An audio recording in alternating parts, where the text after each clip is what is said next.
Number 9. Kochi Selamaj.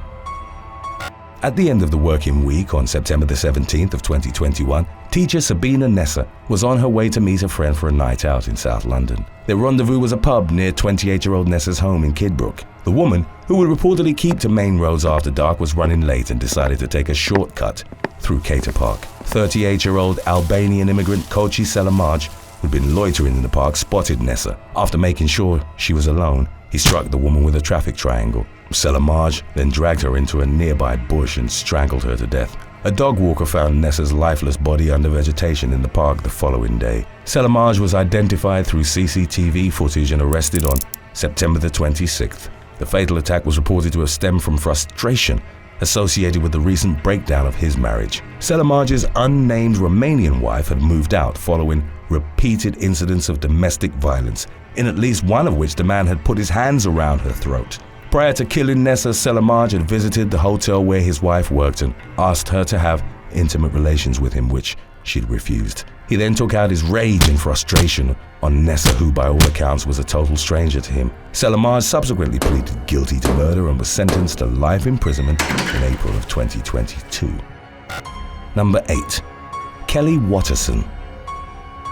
On February the 5th of 2016, British model Gemma Hilton was waiting for a friend at Woody's Bar in Liverpool. Shortly after 1 a.m., the single mother of 3 was drunkenly hugged and kissed by 37-year-old Kelly Watterson. The latter was a complete stranger to Hilton, who consequently pushed her out of her personal space.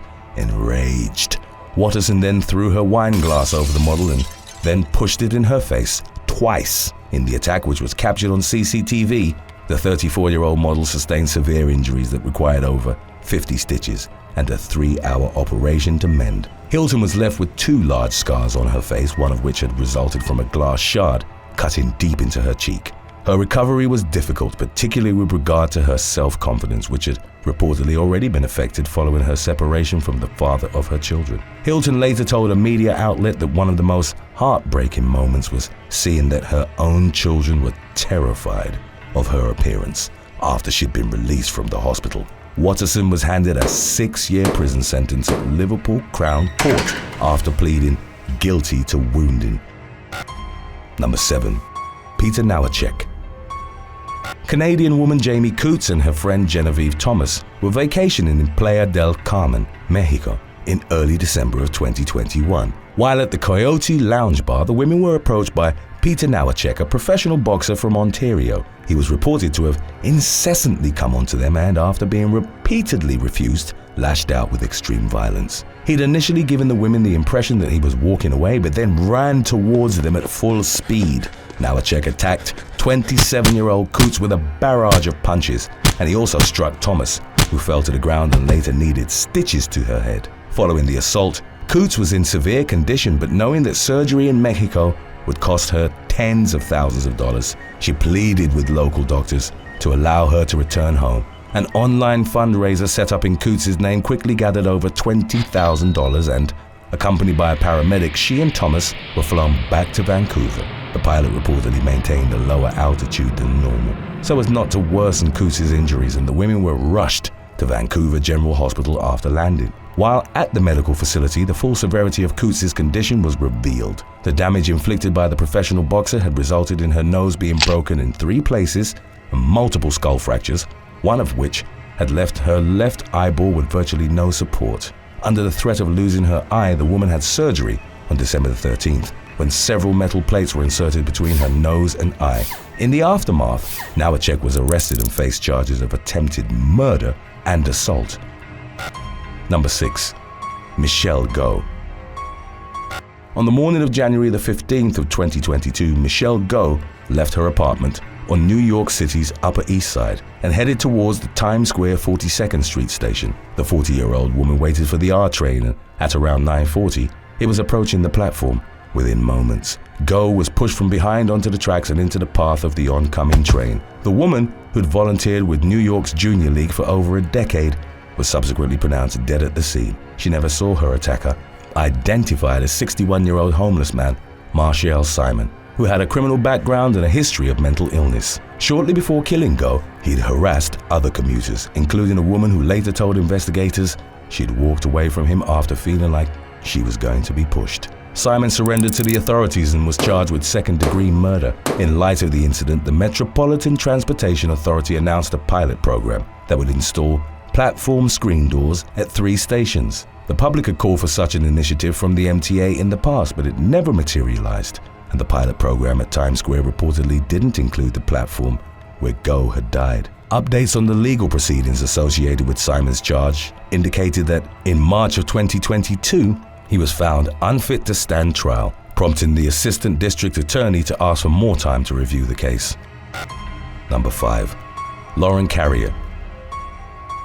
Lauren Carrier answered the front door of her home in the suburb of Beaverton, Portland, on March 3rd of 2022, and was met by a man whom she didn't know. Before leaving, he asked about someone named Jasmine, but Carrier told him he'd gotten the wrong address. The same man whom the authorities would identify as 27-year-old parolee Brian Aguilera returned on the evening of the following day. Carrier was wary of his second appearance and only slightly cracked the door. Aguilera then forced his way inside and began punching the mother of one repeatedly before grabbing a 7-inch kitchen knife. Carrier was stabbed and slashed nearly a dozen times as she fought her attacker, who kept trying to push her father towards the living room. She used the baseball bat which she'd kept by the front door to defend herself before neighbors heard her screams. 2 of them chased after Aguilera and ultimately pinned him down until the authorities arrived at the scene, while other neighbors provided urgent aid to Carrier's extensive injuries. She was hospitalized with a broken rib, punctured lungs, and severed nerves in her right arm that rendered her unable to properly use the limb.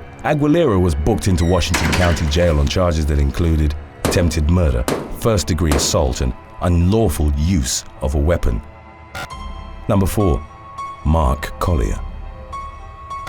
In the summer of 2018, after watching a soccer match at a bar in the Greater Manchester area, an Englishman was knocked unconscious in an unprovoked attack. 28-year-old Mark Collier and his friend Adam Buckley were heading home when they saw a male acquaintance of theirs actively involved in a fight. The 2 men decided to keep their distance and were later joined by the other man. Then, as the latter and Buckley went up a dirt track to relieve themselves, Collier was attacked by 2 men. They'd mistakenly believed him to have been part of the previous altercation. As later recounted by Buckley, one of the men punched Collier with such force that he fell backwards in the air several feet and was already unconscious before smashing the back of his head on the pavement. By his own admission, Buckley thought his friend was dead. Collier spent 5 days in the neurological unit of Salford Royal Hospital. After suffering a fractured skull and bleeding on the brain, he survived but had no recollection of the attack. His life was severely impacted by the incident, as the self-employed landscape gardener was unable to return to his work or even drive and leave the house unassisted. Number 3. Mark O'Brien. In April of 2022, British man Mark O'Brien was sentenced to life in prison with a minimum of 9 years served following the death of 83-year-old Peggy Wright. O'Brien suffered from treatment-resistant paranoid schizophrenia. While under the belief that he'd been shouted at and called names, he poured petrol through the letterbox of Wright's Birmingham home on April the 18th of 2021. He lit it and fled, but was arrested later that same day. 53-year-old Andrew France, who lived at the address with Wright, woke up and saw flames coming up the stairs. He alerted his mother, and as the fire spread into her bedroom, realized they could no longer go out the front door. Franz held his mother in his arms and jumped with her to the ground below. Both sustained serious injuries in the fall, from which Wright passed away at Queen Elizabeth Hospital at around 11 p.m. Upon being taken into custody, O'Brien told the authorities that his brain was fried, among other incoherent remarks, but also mentioned, "Think I got the wrong house." In the attack's aftermath, he pleaded guilty to manslaughter due to diminished responsibility, arson, being reckless as to whether life was endangered, and grievous bodily harm. All of his pleas were accepted after medical experts attested to his medical condition. He was held in a secure mental facility until being deemed fit to serve the remainder of his sentence in prison. Number 2. Sean Laval Smith. UCLA grad student Brianna Kupfer was working alone in the Croft House store on La Brea Avenue in the upscale Fairfax neighborhood of Los Angeles on January the 13th of 2022. According to the LAPD, 24-year-old Kupfer had texted a friend at around 1:36 p.m. and written that she felt uncomfortable about a person that was in the luxury furniture store. Roughly 20 minutes later, a customer walked in to find Kupfer unresponsive in a pool of her own blood. The woman had been stabbed, and by the time that the emergency services reached her, she passed away. The police recovered surveillance footage of her attacker, ultimately identified as 31-year-old Sean Laval Smith, who at the time had no fixed address. His photo was circulated by the authorities, and a $250,000 reward was offered for information, leading to his arrest and conviction. A bartender from a restaurant in Pasadena recognized Smith and alerted local authorities, who arrested him at a bus bench and subsequently turned him over to the LAPD. Smith, described as having a criminal record and a history of mental illness, was charged with murder and use of a deadly weapon.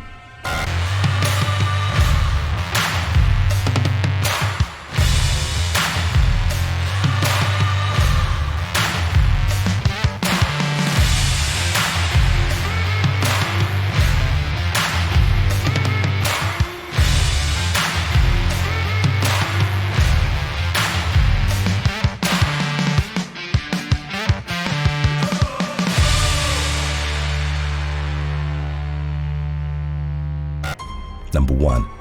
Joseph Kelly Banks.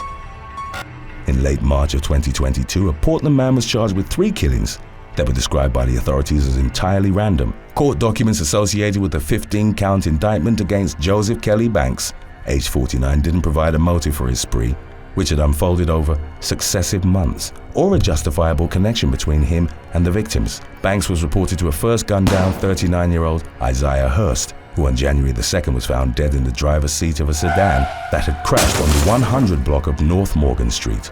On the afternoon of February the 2nd, on Southeast Start Street, 35-year-old Jeff Ramirez was shot dead in his pickup truck. The last victim believed to have been claimed by Banks was on North Stanton Street, where Mark Johnson, age 55, was found dead outside his SUV on March the 1st. Banks was charged with 3 counts of second-degree murder with a firearm, and his attorney entered a not guilty plea on his behalf, with his next court date set for May the 9th. Banks, a reported schizophrenia sufferer, was found not guilty by reason of insanity for the illegal possession of a firearm by a felon in 2007. For over a decade, he was in federal custody under psychiatric care, mainly at the Federal Medical Center in North Carolina. A judge eventually determined that his condition had improved and could be medically controlled, and Banks was released to a halfway house in 2021. Thanks for watching. Would you rather only be judged by your appearance or by your internet searches? Let us know in the comments section below.